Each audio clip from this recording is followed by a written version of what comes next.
Yeah, I just thought I should make this a little more clear, like a clarification um, of my black on disabled with a service dog discrimination, because I get it. I get that everywhere. To be honest with you, and well, out here on the East Coast more than the West Coast.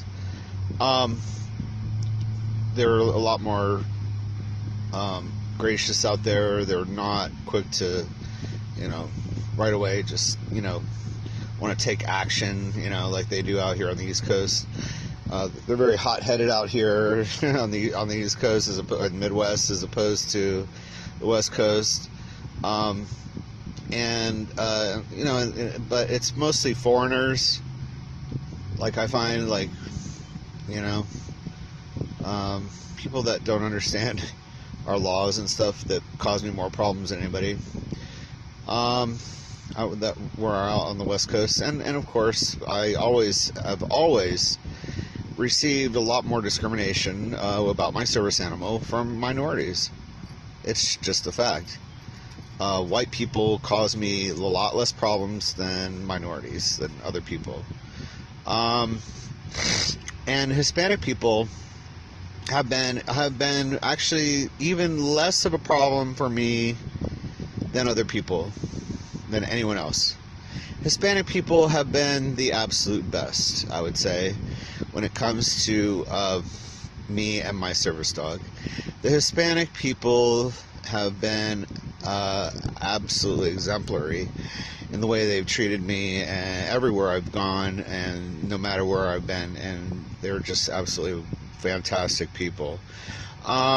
White people would be second, and then minorities third, whoever they are. So they're the worst. Actually, the people that you would expect at least from, I get it more than anybody else.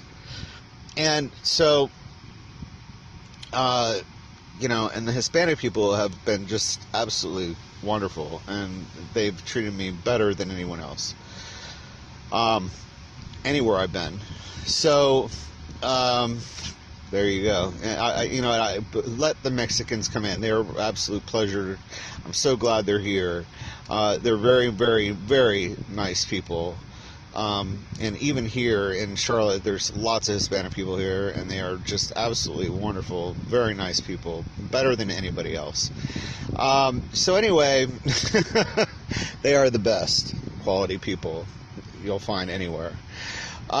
So anyway, now back to the black discrimination stuff. The problem I've had, shoot.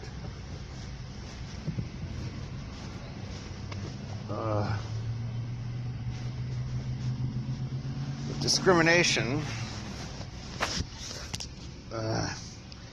Oh well. Yeah, I know, I just knocked the cherry off on my cigarette. Damn it. I think it was out already. So I don't see it anywhere. The biggest problem I've had, that's why I hate living like this. It's so damn small. It's like I'm in a dollhouse, It's like it's so tiny. I have no ceilings, no walls. Anyway, it's just a box. It's like not even a box. It's small living, and I don't like it. Anyway, back to what I was saying, is that the discrimination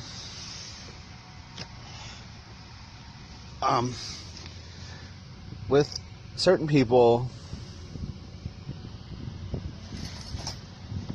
where the hell?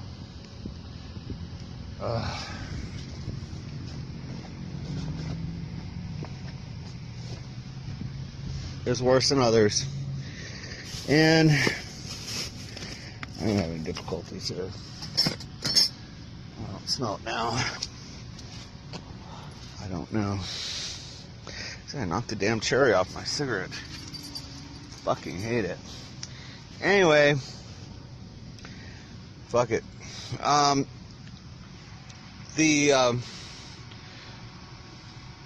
black people and the minorities like that, not the Hispanics. Hispanics have been the best, actually. Have always treated me the worst. But where North Carolina, people here took it to a whole new level when they started crying racism. When they started crying Rosa Parks, you know, when they threatened to, you know, kick my ass and beat me up, and you know, for asking somebody to sit down in the disabled seating section. You know, they took that like nowhere else, and this is my clarification, is that nowhere else did they take it to that level where it turned from me being disabled to me being a racist for asking people to move out of the disabled seating section, or someone to move so I could sit down. All right.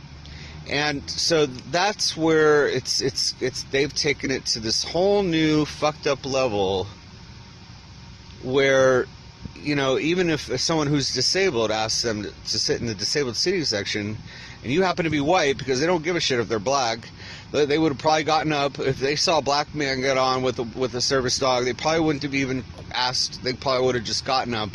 But see, that's their discrimination. It's on them. It's their racism. That's now the problem. See?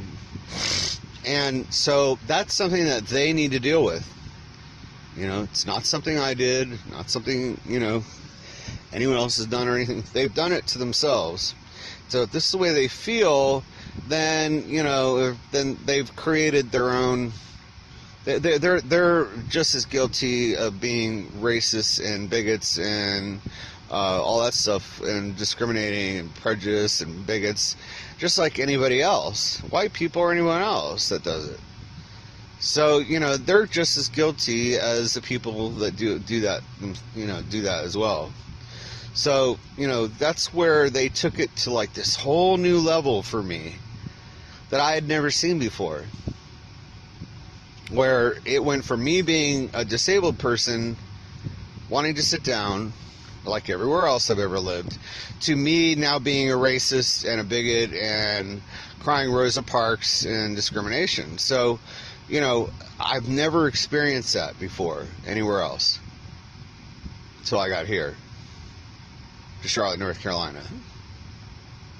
So that's the clarification I need to make. Why this has become more of an issue, more of a problem than anywhere else I've been, is because of the fact that they raised the bar to a whole new level, to where it's not just me being disabled and oh, it may or may not be a service dog, or questioning my service dog. It went from that to me just simply being a racist and a bigot and a prejudiced person, and that's why I'm asking somebody to sit down, because I you know, even though I am obviously disabled and have a service dog, they took it to that level. See? And that's the part that I've never experienced anywhere else. So I just wanted to clarify that, because it is unlike anywhere else I've been where they've actually taken it to that level. And that's about all I have to say about it. Bye.